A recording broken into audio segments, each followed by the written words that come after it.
Hello everyone. आज हम next topic करते हैं।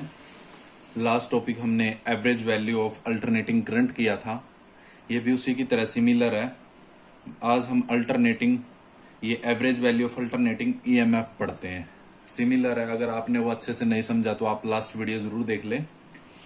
इसका मतलब क्या होता है? It is defined as that value of steady EMF. वहां पे हमने वैल्यू ऑफ स्टेडी करंट थी which is would generate same amount of charge generate करे as it generated by the alternating EMF, जो alternating EMF ने generate किया है in the same circuit for the half time period। देखो इसका मतलब क्या है, जैसे ये हमारे पास अल्टरनेटिंग करंट है। अगर अल्टरनेटिंग करंट है, यहाँ पे इस करंट की इसके अंदर कुछ पॉइंट वैल्यू भी होंगी, उनकी हम एवरेज नहीं निकाल सकते। उसकी एवरेज निकालने में हमें प्रॉब्लम क्रिएट होगी। इसके लिए हम किसका यूज करेंगे? हम डीसी का यूज करेंगे। उससे हम एवरेज वैल्यू आसानी से निकाल सकते हैं। कैसे करेंगे? देखो, पहले हम एसी यूज कर रहे हैं। ये हमारे पास कंडक्टर है, इसमें से हमने ईएमएफ इसको प्रोवाइड कराई। जब इसमें से प्रोवाइड कराई तो इसका मान लो यहाँ पे चार्ज इकट्ठा हो जाता है एसी, और जो ये चार्ज इकट्ठा हुआ वो हाफ टाइम के लिए हुआ है, T/2 के लिए। यहां तक का T/2 के लिए हुआ, क्योंकि यहाँ पे पॉजिटिव होगा, यहाँ पे नेगेटिव होगा, फिर तो कैंसिल आउट हो गया, हमारे पास जीरो बन जाएगा। तो इसलिए हाफ टाइम पीरियड के लिए हमें निकालनी पड़ेगी। तो हाफ टाइम पीरियड के लिए हम निकालते हैं, तो यहाँ पे चार्ज क्या होगा फॉर अल्टरनेटिंग करंट के लिए? क्या वो एसी होगा। जितना ये चार्ज यहाँ पे इकट्ठा हुआ है, अगर वही हम चार्ज डीसी से प्रोवाइड कर ले, हमें डीसी पता है कि भाई एक चार्ज वो कंटिन्यू चलता रहता है, उसका कोई वैल्यू चेंज नहीं होती। हमें वहां तक इसको करंट को बढ़ा देंगे डीसी के अंदर कि भी जहां तक ये क्यू एसी के अल्टरनेटिंग करंट के बराबर आ जाए, वहां तक। दोबारा से इस बात को कैच करने की कोशिश करें। मैं क्या कहना चाह रहा हूं कि भाई ये जो अल्टरनेटिंग करंट आया था मेरा, अल्टरनेटिंग जब मैंने प्रोवाइड कराया इसको, अल्टरनेटिंग ईएमएफ प्रोवाइड कराने जो मेरा करंट बना है, ये इस करंट के बराबर यहां डीसी कंडक्टर से मैं करंट प्रोवाइड करा रहा हूं, और मैं तब तक इसको बढ़ाता रहूंगा जब तक ये इसके बराबर ना आ जाए। जब ये इसके बराबर आ जाएगा ये डायरेक्ट करंट, तब मैं वहां पे स्टॉप कर जाऊंगा। तो मेरे को वहां से ये आइडिया मिल जाएगा कि भाई ये चीज और ये चीज दोनों बराबर होगी। अगर ये चीज और ये चीज दोनों बराबर होगी तो इनका जो करंट इसके अंदर डीसी के अंदर गया है, तो इसका मतलब अल्टरनेटिंग करंट के इसके अंदर भी उतना ही करंट गया है। तो वहां से मेरे को आइडिया आ जाएगा कि भाई इसके अंदर करंट कितना जा रहा है। तो वहां से मैं आसानी से उसका एवरेज निकाल सकता हूं। इस वजह से हम इसका यूज करते हैं डीसी का। तो वही मैंने लिखवाया, it is defined as that value of alter steady EMF, मतलब डायरेक्ट ईएमएफ। जो ये यहाँ पे वैल्यू है उसकी स्टेडी ईएमएफ की, मतलब डायरेक्ट ईएमएफ की, which would generate same amount का चार्ज को क्या करती है? वो जनरेट करती है as it generated by alternating EMF. जो अल्टरनेटिंग ईएमएफ ने चार्ज जनरेट किया है, उतना ही चार्ज ये स्टेडी ईएमएफ जनरेट करती है, या डायरेक्ट ईएमएफ जनरेट करती है। कितने टाइम पीरियड के लिए? फॉर हाफ टाइम पीरियड के लिए। आई होप आपको समझ आ गया होगा। आसान सा टॉपिक है। अगर आपको ये समझ नहीं आता, आप लास्ट वीडियो जरूर देख लें, ठीक है। उससे डेरिवेशन करते हैं इसका। लेट डी क्यों मान लिया एक स्मॉल अमाउंट ऑफ चार्ज है, ठीक है, और वो स्मॉल टाइम के लिए डीटी के लिए ही है। और हमें पता है हमारे पास जो चार्ज होता है वो किसके बराबर होता है? क्यू बाई टी के बराबर होता है, ठीक है। फॉर स्मॉल अमाउंट के लिए क्या हो जाएगा हमारे पास? यहां से क्यू निकाल रहे हैं, क्यू आई इंटू टी हो जाएगा। फॉर स्मॉल टाइम, ये स्मॉल चार्ज के लिए D Q is equal to I D T.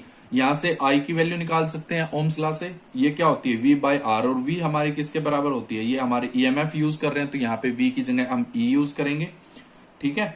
We की जगह हम क्या यूज करेंगे? ई यूज करेंगे। तो यहाँ पे यूज करते हैं तो ई बाई आर हो जाएगा। आई बराबर किसके बराबर हो जाएगा? E by R. तो ये वैल्यू यहाँ पे रखते हैं। D Q is equal to E by R D T. ये इक्वेशन फर्स्ट मान लेते हैं। अब हमें पता है वो पीक वैल्यू क्या हो जाएगी ईएमएफ की? Is equal to E naught sine omega t. जैसे आई करंट की वैल्यू हुई थी, I is equal to I naught sine omega t. तो यहाँ पे is equal to E naught sine omega t use करेंगे। तो यहाँ पे ई की जगह ये यूज करेंगे D Q as it is, E की जगह E naught sine omega t by R D T. यहाँ पे डी टी आ जाएगा, ठीक है। अब इंटीग्रेट कर देते हैं इनको, इंटीग्रेटिंग बोथ साइड, ठीक है। इंटीग्रेशन करते हैं 0 से क्यू तक डी क्यू, और ये टाइम पीरियड मेरा कितना है? हाफ टाइम पीरियड के लिए निकाल रहा हूं, तो 0 से T/2 इंटीग्रेशन कर दिया। E naught R sine omega t D T. तो यहाँ से मैं डिफरेंशिएशन चेंज करता हूँ, डिफरेंशिएशन ये चेंज और ये भी चेंज है, तो ये आपसे याद रख लो, ये भी चेंज है ये भी चेंज है, तो ये कैंसिल आउट हो गया। तो हम आज जब इसको करते हैं तो क्यों upper limit minus lower limit का हम आगे यूज करेंगे। तो क्यों नॉट इज इक्वल टू, ये तो चेंज हो नहीं रहा है, ईएमएफ तो मेरी उतनी प्रोवाइड करा रहे, उसके अंदर ये ई नॉट बाय आर, ये हमने बाहर निकाल दिया, ई 0 से T by 2 sine omega T. मैंने लास्ट वीडियो में बताया था साइन ओमेगा टी इंटीग्रेशन कैसे यूज करते हैं, इसलिए लास्ट वीडियो मोस्ट इंपोर्टेंट है, अगर आपको समझ नहीं आई तो उसको दोबारा से देखें। ठीक है, यहाँ पे साइन ओमेगा टी का यूज करते हैं तो वो क्या आ जाएगा माइनस कोस ओमेगा टी, और अंदर वाले का इसका डिफरेंशिएशन करते हैं ओमेगा टी का, तो हमारे पास हो जाएगा ओमेगा, और जो आता है इंटीग्रेशन के अंदर हम उसको मुझको डिवाइड कर देते हैं और डिफरेंशिएशन के अंदर उसको मल्टीप्लाई करते हैं, ये 0 से टी बाई 2। आगे upper limit minus lower limit रखेंगे, ए नोट आर, ये ओमेगा भी मैंने बाहर लिख लिया इसको, और क्या आ जाएगा अपर लिमिट रख दी माइनस लोअर लिमिट रख दी। अब अपर लिमिट हम यहां से ओमेगा, ओमेगा की भी वैल्यू होती है हमारे पास, ओमेगा की वैल्यू क्या होती है, जी हाँ, omega is equal to 2 pi F होती है। तो ये फ्रीक्वेंसी है वो क्या होती है, रेसिप्रोकल ऑफ द टाइम होती है, हाफ 1 बाई टी। तो ओमेगा की जगह हम यहाँ पे यूज करेंगे कोस ओमेगा टी बाई 2 था ना, तो यहाँ ओमेगा की जगह हमने 2 पाई बाई टी यूज कर लिया, ये टी बाई 2 माइनस के 1, यहाँ से 2 से 2 कैंसल आउट, टी से टी कैंसल आउट, कोस पाई बचा, कोस पाई की वैल्यू मेरे पास -1 होती है, ये -2 हो गया, माइनस बाहर है प्लस हो जाएगा 2 E naught R by 2 E naught by R omega. हम इसको इक्वेशन मान सकते हैं, हम कोई भी इक्वेशन मान सकते हैं, अगर पहले हमने मानी है तो इसको हम इक्वेशन सेकंड मान लेते हैं।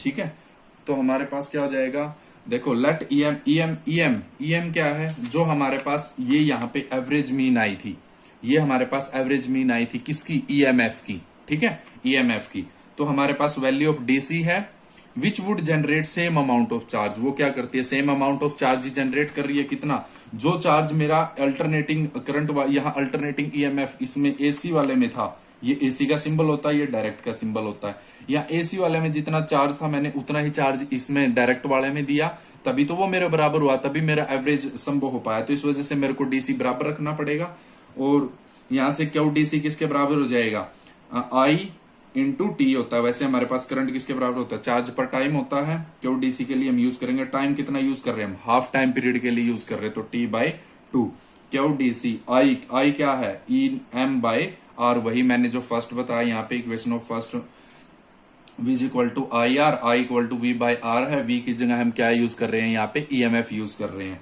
तो ईएम ये क्या है, average mean of the EMF. ठीक है, mean average mean of EMF by R into T by 2, तो ये हो जाएगा क्यू डीसी के लिए ये आ गया, क्यू एसी के लिए आ गया, तभी दोनों बराबर होंगे तभी मैं एवरेज निकाल सकता हूं। तो मैंने क्या कर दिया, दोनों को इक्वेट कर दिया, इसको और इसको दोनों को बराबर रख दिया, इसकी वैल्यू रख ली 2 E naught by R omega is equal to E M by R into T by 2। यहाँ पे मैं वैल्यू रख लेता हूं, ओमेगा की वैल्यू रखूंगा तो मेरे पास वैल्यू क्या बन जाएगी, यहाँ पे मैं ओमेगा की वैल्यू रखूंगा, ओमेगा की वैल्यू क्या होती है 2 पाई बाई टी होता है, 2 पाई बाई टी, तो ई नोट बाय आर ओमेगा था, यहाँ पे रख दी मैंने 2 पाई बाई टी, टी वो क्या चला जाएगा ऊपर चला जाएगा, is equal to E M R into T by 2, ये टी से टी कैंसिल आउट हो जाएगा, ये 2 से 2 कैंसिल आउट हो जाएगा, आर से आर कैंसिल आउट हो जाएगा, जो बच गया उसको लिख लो 2 E naught by pi is equal to E M. तो ये हमारे पास उसका एवरेज मीन निकल के आ गया है अल्टरनेटिंग करंट का। अब इसको थोड़ा सा और सिंप्लीफिकेशन करें तो ये 2 इंटू पाई की वैल्यू हम यहाँ पे यूज करते 3.14, तो हम उसको कैंसिल आउट करेंगे तो हमारे पास कैंसिल आउट करने के बाद 0.6366 समथिंग ऐसे वैल्यू आएगी, उसको एक्सटेंड करके बढ़ा दिया, थोड़ा एक्सटेंड कर दिया एक वैल्यू, तो ये बन जाएगी E M is equal to 0.637 E naught. अगर इसको हम परसेंटेज में करना चाहें तो उसको क्या करेंगे, मल्टीप्लाई बाय 100 कर देंगे, मल्टीप्लाई बाय 100 करेंगे तो हमारे पास इसको 2 पॉइंट आगे एक्सटेंड कर दिया, इसको पॉइंट को नीचे 100 आ जाएगा, 100 से 100 कैंसिल आउट, तो ईएमएफ क्या आ गई हमारे पास, एवरेज मीन ऑफ ईएमएफ क्या आ गई कि भाई 63.7% ऑफ कितना ई नोट का परसेंटेज, ये हमारे पास वैल्यू होती है average mean of EMF E note की। जो ये ई नोट क्या है, हमारी peak value of the EMF है, उसका 63.7% हमारे पास एवरेज मीन निकल के आ जाती है ईएमएफ। ठीक है, आई होप आपको अच्छे से समझ आया होगा और आप अच्छे से अपना काम कर रहे होगे, ठीक है। इसलिए आप अपने काम को कंटिन्यू रखें। Thank you.